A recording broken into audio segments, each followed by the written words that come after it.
பெரியார் பல்கலைக்கழகத்தின் தமிழ் துறை தலைவர் சஸ்பெண்ட் செய்யப்பட்டிருக்கிறார். டி. பெரியசாமி சஸ்பெண்ட் செய்யப்பட்டிருக்கிறார். சேலம் பெரியார் பல்கலைக்கழக தமிழ் துறை தலைவர் பேராசிரியர் டி. பெரியசாமி இடைநீக்கம் செய்யப்பட்டிருக்கிறார். கல்வி நிதியை தவறாக பயன்படுத்திய குற்றச்சாட்டில் டி. பெரியசாமி இடைநீக்கம் செய்யப்பட்டிருக்கிறார். துறை ரீதியான விசாரணை முடியும் வரை பேராசிரியர் டி. பெரியசாமி இடைநீக்கம் செய்யப்படுவதாக அறிவிக்கப்பட்டிருக்கிறது.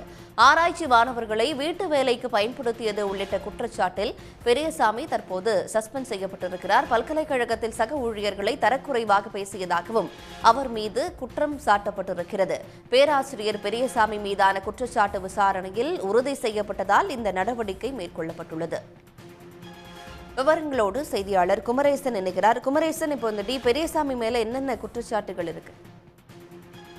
அதாவது தற்போது சஸ்பெண்ட் செய்யப்பட்டுள்ள பெரியார் பல்கலைக்கழக முன்னாள் தமிழ்துறை தலைவராக இருக்கக்கூடிய பெரியசாமி மீது கடந்த 10 ஆண்டுகளாக ஏராளமான குற்றச்சாட்டுகள் இருக்கின்றது. குறிப்பாக கடந்த 4 ஆண்டுகளாக அந்த பெரியார் பல்கலைக்கழகத்தின் துணைவேந்தராக இருந்த ஜெகநாதன் காலத்தில் பெரியசாமி மீது பல்வேறு குற்றச்சாட்டுகள் முன்வைத்தன. ஆனால் அவர் ஜெகநாதனின் ஆதரவாளர் என்பதின் காரணமாகவே பெரியசாமி மீது எந்த விதமான நடவடிக்கையும் எடுக்காத நிலை இருந்து வந்தது. இந்த நிலையில்தான் தற்போது அவர் சஸ்பெண்ட் செய்யப்பட்டிருக்கார். அதாவது குறிப்பாக அவர் மீது ஆசிரியர் மற்றும் அலுவலக பணியாளர்களை மரியாதை இல்லாமல் தரைக்குறைவாக பேசுவது, ஆராய்ச்சி மாணவர்களுக்கு அவர்களை படிப்பை முடிக்க விடாமல் அவர்களை அந்த படிப்பின் சான்றிதழை இழுத்தடிப்பது, அதே போல ஆராய்ச்சி மாணவர்கள் சிலரை தனது வீட்டு வேலைக்கு பயன்படுத்துவது என்பது போன்ற பல்வேறு குற்றச்சாட்டுகள் அவர் மீது இருக்கின்றன. அதே போல அவர் ஏற்கனவே பணியில் சேரும் பொழுது 2 இடங்களில் தான் படிப்பு முடித்ததாக ஒரு அனுபவ சான்றிதழை, அதாவது போலியான அனுபவ சான்றிதழ் கொடுத்து இந்த பணியில் சேர்ந்தார் என்பது ஒரு முக்கியமான புகாராக இருந்த நிலையில் தான் தற்போது பெரியசாமி மீது 19 மாணவர்கள் ஒரு துறை ரீதியான நடவடிக்கை எடுக்க வேண்டும் என்று தற்போது புதிதாக அமைக்கப்பட்டுள்ள பெரியார் பல்கலைக்கழக அந்த துணைவேந்தர் உறுப்பினர்களிடம் புகார் அளிக்கப்பட்டது.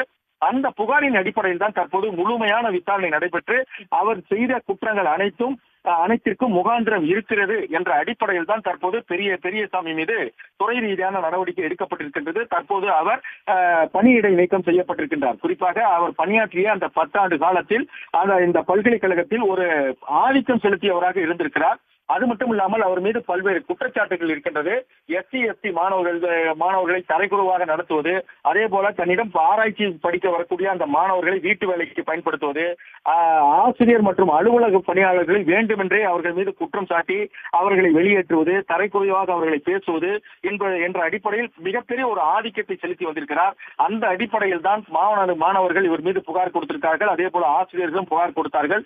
அந்த புகாரின் அடிப்படையில் தான் தற்போது துறை ரீதியான விசாரணை, அதாவது விரிவான விசாரணை நடத்தப்பட்டு தற்போது அவரை சஸ்பெண்ட் செய்திருக்கிறார்கள்.